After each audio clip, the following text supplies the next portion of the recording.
ನಮಸ್ಕಾರ. ಇಂದಿನ ನಮ್ಮ ಚರ್ಚೆಗೆ ಸ್ವಾಗತ. ನಮ್ಮ ಕೈಯಲ್ಲಿ ಒಂದು ಬಹಳ ವಿಶೇಷವಾದ ಜ್ಯೋತಿಷ್ಯ ವಿಶ್ಲೇಷಣೆ ಇದೆ.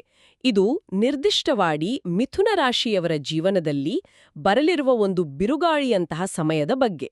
ನಾವು ಮಾತಾಡ್ತಿರೋದು 2026ರ ಜನವರಿ 25ರಿಂದ ಮೇ 30ರವರೆಗಿನ 126 ದಿನಗಳ ಬಗ್ಗೆ.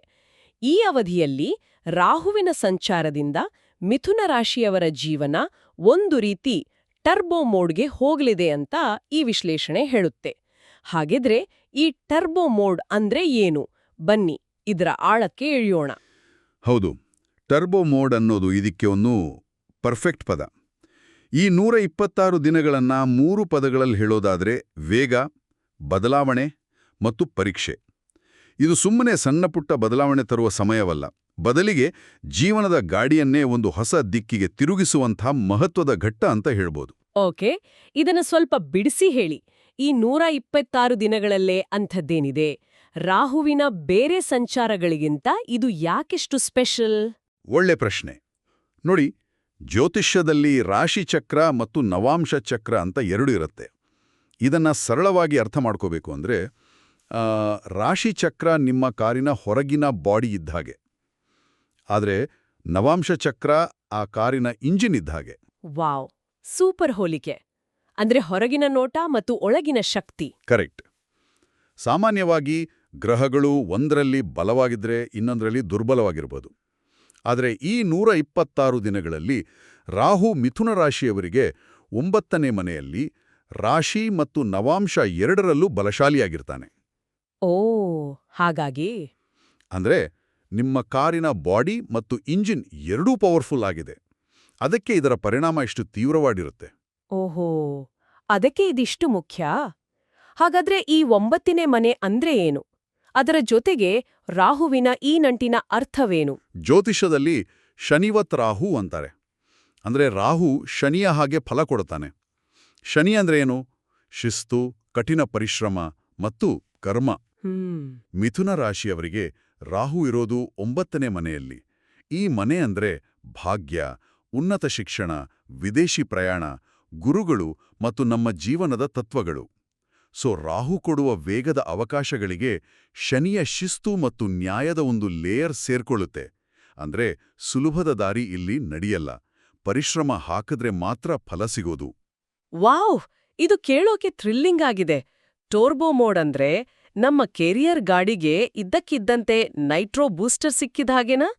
ಇದು ವೃತ್ತಿ ಮತ್ತು ದುಡ್ಡಿನ ವಿಷಯದಲ್ಲಿ ನಿಜ ಜೀವನದಲ್ಲಿ ಹೇಗೆ ಕಾಣಿಸ್ಕೊಳ್ಳುತ್ತೆ? ಖಂಡಿತ ನೈಟ್ರೋ ಬೂಸ್ಟರ್ ಇದ್ದ ಹಾಗೇನೆ.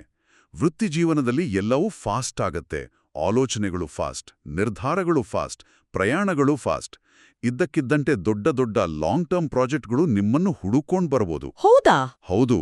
ವಿದೇಶಿ ಕಂಪನಿಗಳು, ಆನ್ಲೈನ್ ಕೆಲಸಗಳು, IT ಸೆಕ್ಟರ್ನಲ್ಲಿರೋರಿಗೆ ಇದು ಒಂದು ಸುವರ್ಣ ಅವಕಾಶ. ಒಂದು ನಿಮಿಷ, ದೊಡ್ಡ ಪ್ರಮಾಣದ ಯೋಜನೆಗಳು ಅನ್ರಿ.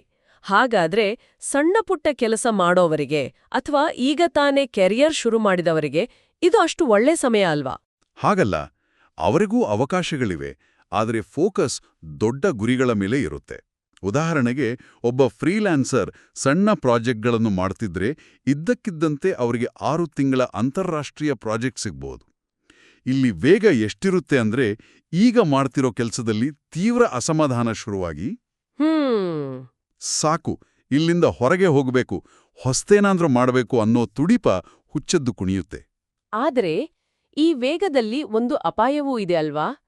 ಸ್ಪೀಡಾಗಿ ಹೋಗುವಾಗ ಆಕ್ಸಿಡೆಂಟ್ ಆಗುವ ಚಾನ್ಸ್ ಜಾಸ್ತಿ. ಇಲ್ಲಿ ಎಚ್ಚರಿಕೆ ಏನು? ನೀವೇಳಿದ್ದು 100ಕ್ಕೆ 100 ಸರಿ. ಅದೇ ಇಲ್ಲಿರೋ ಅತಿ ದೊಡ್ಡ ಚಾಲೆಂಜ್. ಉತ್ಸಾಹದಲ್ಲಿ ಸರಿಯಾಗಿ ರಿಸರ್ಚ್ ಮಾಡದೆ ಕೆಲಸ ಬಿಡುವುದು ಅಥವಾ ಕುರುಡಾಗಿ ವಿದೇಶಿ ಅವಕಾಶಕ್ಕೆ ಓಕೆ ಅನ್ನೋದು ತುಂಬಾನೇ ಅಪಾಯಕಾರಿ. ಓ ಹೌದು. ಅದರಲ್ಲೂ ಸ್ಟಡಿ ವೀಸಾ, ವರ್ಕ್ ವೀಸಾ ವಿಷಯಗಳಲ್ಲಿ ಪ್ರತಿಯೊಂದು ಡಾಕ್ಯುಮೆಂಟನ್ನು 1ಕ್ಕೆ 2 ಸಲ ಚೆಕ್ ಮಾಡ್ಕೋಬೇಕು. ಬೇಕಿದ್ರೆ ಲಾಯರ್ ಸಲಹೆ ತಗೊಳ್ಳಿ. ಎಲ್ಲ ಸರಿಯಿದೆ ಅಂತ ಖಾತ್ರಿಯಾದ ಮೇಲೆಯೇ ಮುಂದುವರಿಯಿರಿ. ಇಲ್ಲದಿದ್ರೆ ಆಮೇಲೆ ಪೇಪರ್ ವರ್ಕ್ ಸಮಸ್ಯೆಯಲ್ಲಿ ಸಿಕ್ಕಾಕೊಳ್ಬೇಕಾಗುತ್ತೆ. ಸರಿ, ವೃತ್ತಿಯ ವಿಷಯದಲ್ಲಿ ಇಷ್ಟು ವೇಗ ಇರುತ್ತೆ ಅಂದ್ಮೇಲೆ ಹಣಕಾಸಿನ ವಿಷಯದಲ್ಲೂ ಇದೇ ಟರ್ಬೋ ಸ್ಪೀಡ್ ಇರ್ತಾ? ಖಂಡಿತ ಇರುತ್ತೆ. ಸಣ್ಣಪುಟ್ಟ ಲಾಭಗಳಿಗಿಂತ ಲಾಂಗ್ ಟರ್ಮ್ ಇನ್ವೆಸ್ಟ್ಮೆಂಟ್ ಕಡೆ ಗಮನ ಹೋಗುತ್ತೆ. ವಿದೇಶದಿಂದ ಆದಾಯ, ಫ್ರೀಲ್ಯಾನ್ಸಿಂಗ್, ಆನ್ಲೈನ್ ಪ್ರಾಜೆಕ್ಟ್ಸ್ಗಳಿಂದ ದುಡ್ಡು ಬರುವ ಸಾಧ್ಯತೆಗಳು ಬಲವಾಗಿವೆ. ಹ್ಮ್ ಇದ್ದಕ್ಕಿದ್ದಂತೆ foreign currency, stock market, crypto, global business ಬಗ್ಗೆ ಹುಚ್ಚು ಆಸಕ್ತಿ ಶುರುವಾಗ್ಬೋದು. ಆದ್ರೆ ಬೇರೆಯವರು ದುಡ್ಡು ಮಾಡಿದ್ರು ಅಂತ ನಾವೂ ದುಡ್ಡು ಹಾಕಿದ್ರೆ ಕೈ ಸುಟ್ಕೊಳ್ಳೋ ಅಪಾಯವೂ ಇರುತ್ತಲ್ಲ. ಎಕ್ಸಾಕ್ಟ್ಲಿ. ಇಲ್ಲಿ ರಾಹು ಒಂದು ಕ್ಲಿಯರ್ ಮೆಸೇಜ್ ಕೊಡ್ತಾನೆ. ಯಾವ ವಿಷಯದ ಬಗ್ಗೆ ನಿಮ್ಗೆ ಜ್ಞಾನವಿದೆಯೋ ಅದರಲ್ಲಿ ಮಾತ್ರ ಹಣ ನಿಮ್ಮನ್ನು ಹಿಂಬಾಲಿಸುತ್ತದೆ. ಓ ಅಂದ್ರೆ ಸರಿಯಾಗಿ ತಿಳಿದುಕೊಳ್ಳದೆ ಯಾರೋ ಹೇಳಿದ್ರು ಅಂತ ಹೈ ರಿಸ್ಕ್ ಇರೋ ಕಡೆ ಹೂಡಿಕೆ ಮಾಡಿದ್ರೆ ಬಂದ ವೇಗದಲ್ಲೇ ಹಣ ವಾಪಸ್ ಹೋಗುತ್ತೆ. ಇದು ದೊಡ್ಡ ಎಚ್ಚರಿಕೆಯ ಮಾತು. ದುಡ್ಡಿನ ವಿಷಯದಲ್ಲಿ ಇಷ್ಟು ದೊಡ್ಡ ಬದಲಾವಣೆ ಆಗುತ್ತೆ ಅಂದ್ರೆ ನಮ್ಮ ಯೋಚನಾ ಲಹರಿಯಲ್ಲೂ ಬದಲಾವಣೆ ಆಗ್ಲೇಬೇಕಲ್ವೇ? ನಮ್ಮ ನಂಬಿಕೆಗಳ ಮೇಲೆ ಇದರ ಪರಿಣಾಮ ಹೇಗಿರುತ್ತೆ? ಇಲ್ಲಿಂದ ವಿಷಯ ಇನ್ನಷ್ಟು ಆಳವಾಗ್ತಾ ಅನಿಸುತ್ತೆ. ಹೌದು, ಇದು ಈ ಸಂಚಾರದ ಅತ್ಯಂತ ಆಳವಾದ ಪ್ರಭಾವ. 9ನೇ ಮನೆ ನಮ್ಮ ನಂಬಿಕೆ, ಧರ್ಮ ಮತ್ತು ಜೀವನದ ಫಿಲೋಸಫಿಯನ್ನು ಪ್ರತಿನಿಧಿಸುತ್ತೆ.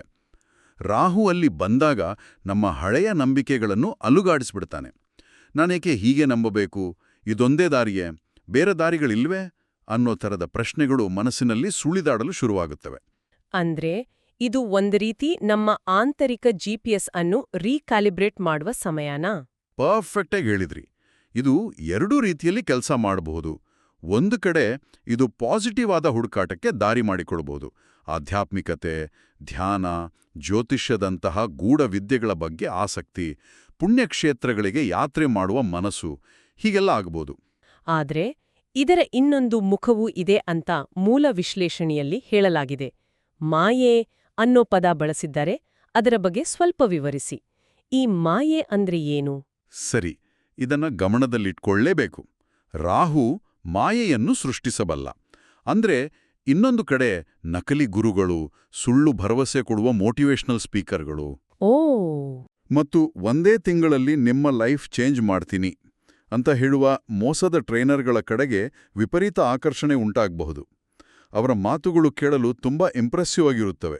ಹಾಗಾದ್ರಿ ನಿಜವಾದ ಗುರು ಮತ್ತು ನಕಲಿ ಮಾರ್ಗದರ್ಶಕರ ನಡುವೆ ವ್ಯತ್ಯಾಸ ಕಂಡಿಡಿಯೋದು ಹೇಗೆ? ಬಹಳ ಮುಖ್ಯವಾದ ಪ್ರಶ್ನೆ. ಯಾರನ್ನಾದರೂ ಗುರು ಅಂತ ಒಪ್ಕೊಳ್ಳುವ ಮುನ್ನ ಅವರ ಹಿನ್ನೆಲೆಯನ್ನು ಚೆನ್ನಾಗಿ ಪರಿಶೀಲಿಸಬೇಕು. ಅವರ ಮಾತಿಗಿಂತ ಅವರ ಕೆಲಸಗಳನ್ನು, ಅವರ ಜೀವನ ಶೈಲಿಯನ್ನು ಗಮನಿಸಬೇಕು. ನಿಜವಾದ ಜ್ಞಾನಿ ಶಾಂತಿಯಿಂದ ಇರುತ್ತಾನೆ, ಆದರೆ ನಕಲಿ ಗುರು ಯಾವಾಗಲೂ ಪ್ರಚಾರದಲ್ಲಿರುತ್ತಾನೆ. ಈ ಸಮಯದಲ್ಲಿ ಈ ವಿವೇಚನೆ ಬಹಳ ಮುಖ್ಯ. ಈ ಆಂತರಿಕ ಬದಲಾವಣೆಗಳು, ಈ ಹೊಸ ನಂಬಿಕೆಗಳು ನಮ್ಮ ವೈಯಕ್ತಿಕ ಸಂಬಂಧಗಳ ಮೇಲೆ ಹೇಗೆ ಪರಿಣಾಮ ಬೀರುತ್ತವೆ? ಸಾಮಾಜಿಕವಾಗಿ ನಿಮ್ಮ ಸರ್ಕಲ್ ದೊಡ್ಡದಾಗುತ್ತೆ. ವಿದೇಶದಲ್ಲಿರೋರು ಅಥವಾ ಬೇರೆ ಸಂಸ್ಕೃತಿ, ಬೇರೆ ಭಾಷೆ ಮಾತಾಡುವ ಜನರ ಜೊತೆ ಸ್ನೇಹ ಬೆಳೆಯುತ್ತೆ. ಪ್ರೇಮ ಸಂಬಂಧಗಳಲ್ಲಿ ಬುದ್ಧಿವಂತ, ಚಾಲೆಂಜಿಂಗ್ ವ್ಯಕ್ತಿಗಳ ಕಡೆಗೆ ಆಕರ್ಷಣೆ ಹೆಚ್ಚಾಗುತ್ತೆ.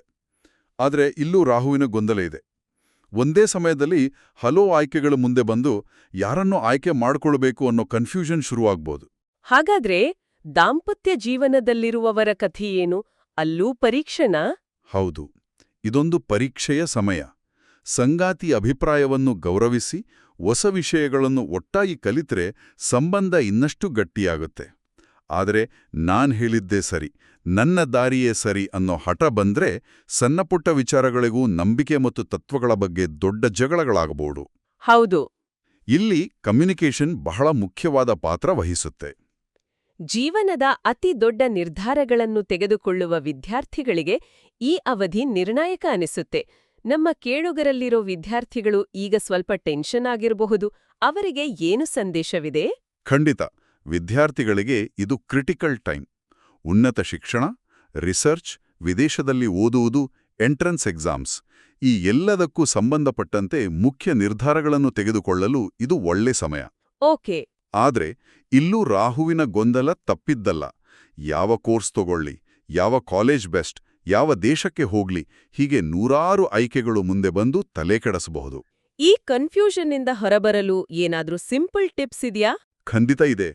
ಇದಕ್ಕೆ ಒಂದು ಸರಳ ಪರಿಹಾರ ಅಂದ್ರೆ, ಒಂದು ಪೇಪರ್ ತೆಗೆದುಕೊಂಡು ತಮ್ಮ ಲಾಂಗ್ ಟರ್ಮ್ ಗೋಲ್ಸ್ ಏನು ಅಂತ ಸ್ಪಷ್ಟವಾಗಿ ಬರೆದುಕೊಳ್ಬೇಕು. 5 ಅಥವಾ 10 ವರ್ಷಗಳ ನಂತರ ತಮ್ಮನ್ನು ಎಲ್ಲಿ ನೋಡಲು ಇಷ್ಟಪಡ್ತಾರೆ ಅಂತ ಯೋಚಿಸಬೇಕು. ಆ ಗುರಿಗೆ ಯಾವ ಆಯ್ಕೆ ಸರಿ ಹೊಂದುತ್ತೋ ಅದನ್ನೇ ಆಯ್ಕೆ ಮಾಡ್ಕೊಳ್ಬೇಕು. ಸ್ನೇಹಿತರು ಸೇರಿದರೆ ಅಥವಾ ಕೋರ್ಸ್ ಹೆಸರು ಕೇಳಲು ಫ್ಯಾನ್ಸಿಯಾಗಿದೆ ಅಂತ ಹಠಾತ್ ನಿರ್ಧಾರಗಳನ್ನು ತೆಗೆದುಕೊಳ್ಳಲೇಬಾರದು. ಇಡೀ ಚರ್ಚೆಯನ್ನ ಗಮನಿಸಿದ್ರೆ ಈ ಅವಧಿಯಲ್ಲಿ ನಾವು ಕೆಲವು ಮಾಯೆಗಳಿಂದ ದೂರ ಇರಬೇಕು ಅಂತ ಸ್ಪಷ್ಟವಾಗುತ್ತೆ. ಆ 3 ಮಾಯೆಗಳು ಯಾವುವು ಅಂತ ಎಲ್ಲರ ಅನುಕೂಲಕ್ಕಾಗಿ ಮತ್ತೊಮ್ಮೆ ಹೇಳ್ಬಿಡಿ. ಖಂಡಿತ. ಮೊದಲನೇ ಮಾಯೆ ಆತುರದ ನಿರ್ಧಾರ. ಥಟ್ಟನೆ ಬಂದ ಅವಕಾಶವೇ ಬೆಸ್ಟ್ ಅಂತ ಅದರ ಹಿನ್ನೆಲೆ ನೋಡದೆ ಒಪ್ಪಿಕೊಳ್ಳೋದು. ಇದು ಕೆಲ್ಸ, ವ್ಯಾಪಾರ, ಪ್ರೀತಿ ಯಾವುದೇ ವಿಷಯದಲ್ಲಿರ್ಬೋದು. Too good to be true ಅನ್ನಿಸೋ ಯಾವುದೇ ಆಫರ್ ಬಗ್ಗೆ 2 ಸಲ ಯೋಚಿಸಿ. ಸರಿ. ಎರಡನೇ ಮಾಯೆ ನಕಲಿ ಮಾರ್ಗದರ್ಶನ. ನೋಡಲು ಸ್ಮಾರ್ಟ್ ಆಗಿ ಮಾತಾಡುವ, ಆದರೆ ಕೆಟ್ಟ ಉದ್ದೇಶ ಇಟ್ಕೊಂಡಿರುವವರಿಂದ ಸಲಹೆ ಪಡೆಯೋದು. ಅವಳು ಯಾವ ಲಾಭಕ್ಕೆ ನಮ್ಮ ಹತ್ರ ಬಂದಿದ್ದಾರೆ ಅಂತ ಅರ್ಥ ಮಾಡ್ಕೊಳ್ಬೇಕು. ಹೌದು. ಮತ್ತು ಮೂರನೇ ಮಾಯೆ ಸುಲಭವಾಗಿ ಹಣ ಗಳಿಸುವ ಆಸೆ. ಕಡಿಮೆ ಸಮಯದಲ್ಲಿ ಕೋಟ್ಯಾಧಿಪತಿಯಾಗುವ ಯೋಜನೆಗಳು ಅಥವಾ ಕಾನೂನು ಬಾಹ್ಯ ಮಾರ್ಗಗಳತ್ತ ಆಕರ್ಷಿತರಾಗುವುದು. ರಾಹು ಈ ರೀತಿಯ ಆಕರ್ಷಣೆಯನ್ನು ಹೆಚ್ಚಿಸುತ್ತಾನೆ, ಆದರೆ ಇದು ನೇರವಾಗಿ ಅಪಾಯಕ್ಕೆ ದಾರಿ. ಓಕೆ, ಇಷ್ಟೆಲ್ಲ ಅವಕಾಶಗಳು, ಎಚ್ಚರಿಕೆಗಳ ನಂತರ ಈ 126 ದಿನಗಳ ವಿಶ್ಲೇಷಣೆಯ ಅಂತಿಮ ಸಾರಾಂಶ ಏನು? ಮಿಥುನ ರಾಶಿಯವರು ಮುಖ್ಯವಾಗಿ ಯಾವ ಒಂದು ವಿಷಯವನ್ನು ತಮ್ಮ ತಲೆಯಲ್ಲಿ ಇಟ್ಕೊಳ್ಬೇಕು? ಇದರ ಪ್ರಮುಖ ಸಂದೇಶ ಸರಳವಾಗಿದೆ. ಈ 126 ದಿನಗಳು ಒಂದು ಸ್ಪ್ರಿಂಟ್ ಓಟದ ಹಾಗೆ. ತಯಾರಿ ಇಲ್ಲದೆ ಓಡಿದ್ರೆ ಕಾಲ್ ಮುರಿದುಕೊಳ್ತೀರಿ. ಆದರೆ ಸರಿಯಾಗಿ ತಯಾರಿ ಮಾಡಿಕೊಂಡು ಪ್ಲಾನ್ ಪ್ರಕಾರ ಓಡಿದ್ರೆ ನಿಮ್ಮ ಹಳೆ ರೆಕಾರ್ಡ್ಗಳನ್ನೆಲ್ಲ ಮುರಿಬೋದು. ಅಂದ್ರೆ ಆಲೋಚಿಸದೇ ಕೆಲಸ ಮಾಡಬೇಡಿ, ಆದರೆ ಆಲೋಚಿಸಿದ ನಂತರ ವೇಗವಾಗಿ ಮುಂದುವರಿಯಿರಿ. ಎಲ್ಲರೂ ಮಾಡ್ತಿದ್ದಾರೆ ಅಂತ ನೀವು ಮಾಡಬೇಡಿ. ನಿಮ್ಮ ಬುದ್ಧಿ ಮತ್ತು ರಿಸರ್ಚ್ ಒಪ್ಪಿದ್ರೆ ಮಾತ್ರ ಮಾಡಿ. ಈ ಟರ್ಬೋ ಶಕ್ತಿಯನ್ನು ಪಾಸಿಟಿವ್ ಆಗಿ ಬಳಸಿಕೊಳ್ಳಲು ಮತ್ತು ಮನಸ್ಸಿನ ಗೊಂದಲವನ್ನು ಕಡಿಮೆ ಮಾಡಲು ವಿಶ್ಲೇಷಣೆಯಲ್ಲಿ ಕೆಲವು ಪರಿಹಾರಗಳನ್ನು ಕೂಡ ಹೇಳಲಾಗಿದೆ ಅಲ್ವಾ? ಹೌದು.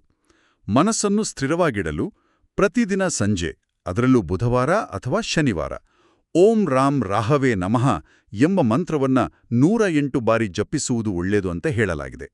ಇದು ಗೊಂದಲದ ಆಲೋಚನೆಗಳನ್ನು ಕಡಿಮೆ ಮಾಡಿ ಸ್ಪಷ್ಟತೆಯನ್ನ ಕೊಡುತ್ತೆ. ಇದು ಆಧ್ಯಾತ್ಮಿಕ ಪರಿಹಾರವಾಯಿತು. ನಮ್ಮ ದೈನಂದಿನ ಜೀವನದಲ್ಲಿ ಅಳವಡಿಸಿಕೊಳ್ಳಬಹುದಾದ ಬೇರೆ ಏನಾದ್ರೂ ಇದೆಯಾ? ಖಂಡಿತ. ಶಿವನ ಆರಾಧನೆ ರಾಹುವಿನ ಪ್ರಭಾವವನ್ನು ಬ್ಯಾಲೆನ್ಸ್ ಮಾಡಲು ಸಹಾಯ ಮಾಡುತ್ತೆ. ಓಂ ನಮಃ ಶಿವಾಯ ಪಠನ ಅಥವಾ ಸಾಧ್ಯವಾದರೆ ಶನಿವಾರದೊಂದು ದೇವಸ್ಥಾನದಲ್ಲಿ ರುದ್ರಾಭಿಷೇಕ ಮಾಡಿಸುವುದು ಕೂಡ ಸಹಾಯಕಾರಿ. ಓಕೆ. ಇನ್ನು ಲೌಕಿಕವಾಗಿ ಹೇಳುವುದಾದರೆ ಶನಿವಾರದೊಂದು ಕಪ್ಪು ಎಳ್ಳನ್ನು ದಾನ ಮಾಡುವುದು, ಅಂಗವಿಕಲರಿಗೆ ಅಥವಾ ನಿರ್ಗತಿಕರಿಗೆ ಸಹಾಯ ಮಾಡುವುದು ಮತ್ತು ಮುಖ್ಯವಾಗಿ ಪ್ರಯಾಣ ಮಾಡುವಾಗ ದುಶ್ಚಟಗಳಿಂದ ದೂರವಿರುವುದು ಕೂಡ ರಾಹುವಿನ ಪಾಸಿಟಿವ್ ಶಕ್ತಿಯನ್ನು ಹೆಚ್ಚಿಸುತ್ತೆ. ಸೂಪರ್. ಹಾಗಾದ್ರೆ ಒಟ್ಟಾರೆಯಾಗಿ ಹೇಳುವುದಾದ್ರೆ ಮಿಥುನ ರಾಶಿಯವರಿಗೆ ಈ 126 ದಿನಗಳು ಒಂದು ರೀತಿಯಲ್ಲಿ ಜೀವನದ ಸೂಪರ್ ಹೈವೇಯಲ್ಲಿ ಚಲಿಸಿದಂತೆ. ವೇಗ, ಅವಕಾಶಗಳು, ಹೊಸ ದಾರಿಗಳು ಎಲ್ಲವೂ ಇರುತ್ತವೆ. ಆದರೆ ಸರಿಯಾದ GPS ಅಂದ್ರೆ ನಮ್ಮ ಬುದ್ಧಿ ಬಳಸಿಕೊಂಡು ಟ್ರಾಫಿಕ್ ನಿಯಮಗಳನ್ನು ಅಂದ್ರೆ ಎಚ್ಚರಿಕೆಗಳನ್ನು ಪಾಲಿಸಿದ್ರೆ ಮಾತ್ರ ಯಶಸ್ವಿಯಾಗಿ ಗುರಿ ತಲುಪಬಹುದು. ಪರ್ಫೆಕ್ಟ್. ಅದನ್ನೇ ನಾನು ಹೇಳಬೇಕೆಂದಿದ್ದೆ. ಈ ಸಂಚಾರವು ಕೇಳುವ ಒಂದು ಮೂಲಭೂತ ಪ್ರಶ್ನೆ ಅಂದ್ರೆ, 100 ಹೊಸ ಮತ್ತು ಆಕರ್ಷಕ ದಾರಿಗಳು ತೆರೆದಾಗ ಕೇವಲ ಥ್ರಿಲ್ ಕೊಡುವುದನ್ನು ಬಿಟ್ಟು ನಿಮ್ಮ ದೀರ್ಘಕಾಲೀನ ಗುರಿಗೆ ಯಾವುದು ನಿಜವಾಗಿಯೂ ಸರಿಹೊಂದುತ್ತದೆ ಎಂಬುದನ್ನು ಹೇಗೆ ಆರಿಸಿಕೊಳ್ಳುತ್ತೀರಿ? ಹೌದು, ಇದು ಬಹಳ ಮುಖ್ಯವಾದ ಪ್ರಶ್ನೆ. ಮೂಲ ವಿಶ್ಲೇಷಣೆಯ ಪ್ರಕಾರ ಇದಕ್ಕುತ್ತರ ಹೊರಗಿನವರ ಅಭಿಪ್ರಾಯಗಳಲ್ಲ, ಬದಲಿಗೆ ಚೆನ್ನಾಗಿ ರಿಸರ್ಚ್ ಮಾಡಿ ನಿಮ್ಮದೇ ಆದ ಆಂತರಿಕ ದಿಕ್ಸೂಚಿಯನ್ನು ನಂಬುವುದರಲ್ಲಿದೆ. ಈ ಸಮಯದಲ್ಲಿ ಹೊರಗಿನ ಶಬ್ದಕ್ಕಿಂತ ಒಳಗಿನ ಧ್ವನಿಗೆ ಹೆಚ್ಚು ಬೆಲೆ ಕೊಡಬೇಕು.